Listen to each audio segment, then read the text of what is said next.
တရားခွင်မှာကိုယ့်ရဲ့အိမ်ကိုအတ္တမလူသွားတဲ့သူတွေကိုအပြက်အသက်အနိုင်ယူခဲ့ပါတယ်တရားခံတွေလည်းထောင်ချသွားပါပြီ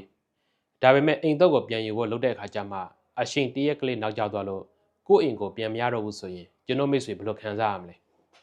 ဥပဒေမှာအမှန်တရားကကိုယ့်ဘက်မှာရှိနေုံနဲ့အရာအလုံးပြည့်ပြည့်စုံသွားတာမဟုတ်ပါဘူးဥပဒေကသတ်မှတ်ထားတဲ့အရှင်ကာလဆိုတာအမတ်တန်အရေးကြီးပါတယ်ဒီနေ့မှာတော့အင်ရှန်မြေအမှုတွေမှာအရှင်ဆိုတာဘယ်လောက်ထိအရေးပါတယ်လဲဆိုတာကိုကျွန်တော်မိတ်ဆွေတွေအတွက်ဥပဒေဘူဒူရာအဖြစ်မျှဝေပေးတော့ပါမယ်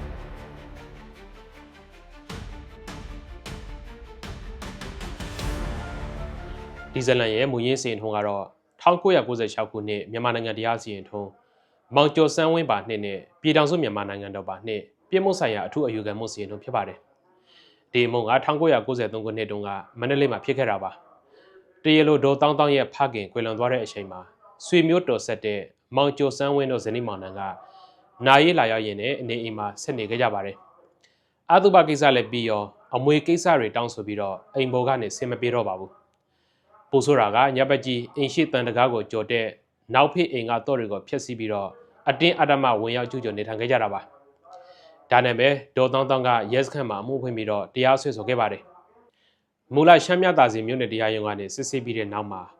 မောင်ကျော်စန်းဝင်းတို့ဇနီးမောင်နှံကိုပြစ်မှုဆိုင်ရာဥပဒေပုံမှန်456 448တို့နဲ့ပြစ်မှုထင်ရှားတယ်ဆိုပြီးတော့1994ခုနှစ်ဖေဖော်ဝါရီလ14ရက်နေ့မှာထောင်ဒဏ်တွေငွေဒဏ်တွေအသီးသီးချမှတ်ခဲ့ပါတယ်တရားခံတွေကလည်းအယူခံမဝင်တဲ့အတွက်ဒီပြစ်ဒဏ်တွေကအတည်ဖြစ်သွားခဲ့ပါတယ်ပြဿနာကအခုမှစတာပါတရားခံတွေထောင်ချသွားပေမဲ့အိမ်ထဲမှာသူတို့ပစ္စည်းတွေရှိနေစေဖြစ်တယ်လို့အိမ်ကိုလည်းပြန်မရသေးပါဘူးအဲ့ဒီလိုမရွှေ့ပြောင်းနိုင်တဲ့ပစ္စည်းဥပမာအင်ရှန်မြေတွေကိုအတင်းအဓမ္မလူယူခံရလို့တရားခံကိုပြစ်မှုထင်ရှားစီရင်ပြီးတဲ့အခါမှာအဲ့ဒီပစ္စည်းကိုမူလပိုင်ရှင်စီပြန်ပေးဖို့ပြစ်မှုဆိုင်ရာကျင့်ထုံးဥပဒေပုံမှန်921အရာတရားရုံးကနေအမိန့်ချမှတ်ပေးနိုင်ပါတယ်ဒါပေမဲ့ဥပဒေမှာတိကျတဲ့စည်းကမ်းချက်တစ်ခုရှိပါတယ်အဲ့ဒါကတော့ပြစ်မှုထင်ရှားစီရင်တဲ့အချိန်ဒါမှမဟုတ်စီရင်တဲ့နေ့ကစပြီးတော့တလအတွင်းမှာအိမ်ပြန်ရလို့ကြောင့်အမိန့်ချမှတ်ပေးရမှာဖြစ်ပါတယ်ဒေါ်တောင်းတောင်းကအိမ်ပြန်ရဖို့6လကိုမတ်လ14ရက်နေ့ကျမှတရားရုံးကိုတင်ခဲ့ပါတယ်တေချာတွက်ကြည့်လိုက်တော့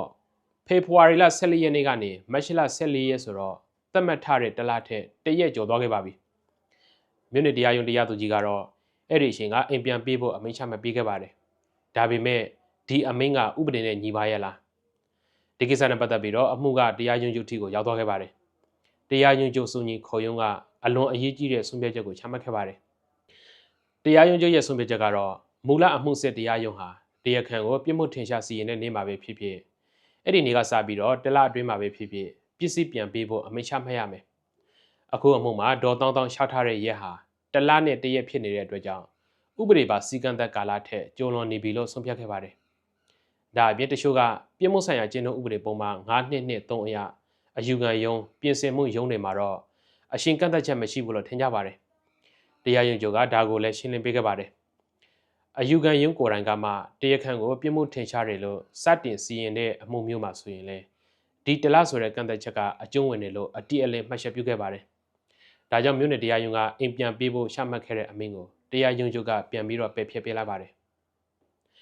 ဒီအမှုကနေကျွန်တော်မိတ်ဆွေတွေမှတ်သားထားမယ်အဓိကသင်ခန်းစာကတော့ဥပဒေမှာအရှင်ဆိုတာအသက်ပါပဲကိုယ့်ဘက်ကအမှန်တကယ်နစ်နာနေရင်တောင်မှတရားခံကထောင်ချသွားရင်တောင်မှဥပဒေကသတ်မှတ်ထားတဲ့အရှင်ကာလအတွင်းမှာခြောက်ထားဖို့ပြက်ကွက်ခဲ့ရင်ကိုယ့်ရဲ့ရပိုင်ခွင့်တွေဆုံးရှုံးသွားနိုင်ပါတယ်ဒါကြောင့်ကိုယ့်ရဲ့အိမ်ရှံမြေတွေကိုတစုံတစ်ယောက်ကအနိုင်အထက်ဝင်ရောက်ကျူးကျော်လို့တရားစွဲမယ်ဆိုရင်တရားခံကိုပြစ်ဒဏ်ချဖို့လောက်ပဲအာရုံမစိုက်ပါနဲ့ပြစ်မှုထင်ရှားစီရင်တဲ့နေ့မှာဒီကိုပစ္စည်းကိုပြန်လည်ရရှိဖို့ပြစ်မှုဆိုင်ရာကျင့်ထုံးဥပဒေပုံမှန်921အရာတဘာတဲ့6ထားတောင်းဆိုဖို့လိုအပ်ပါတယ်တရားရုံးအနေနဲ့လည်းတစ်ဖက်ကို notice စာပေးဖို့ထပ်မံစစ်ဆေးဖို့မလိုဘဲနဲ့ရှင်းအမိန့်ချမှတ်ပေးပိုင်ခွင့်ရှိပါတယ်ကဲဒီနေ့ဗီဒီယိုလေးကတော့ဒီလောက်ပါပဲဒီဗီဒီယိုကနေကျွန်တော်ရဲ့မိတ်ဆွေတွေအကျိုးတစုံတရာရလိမ့်မယ်လို့မျှော်လင့်ပါတယ်အကျိုးရှိတယ်ဆိုရင်လည်း comment မှာရေးသွားပေးကြပါအောင်အားလုံးကိုကျေးဇူးတင်ပါတယ်မင်္ဂလာရှိတဲ့နေ့လေးဖြစ်ကြပါစေ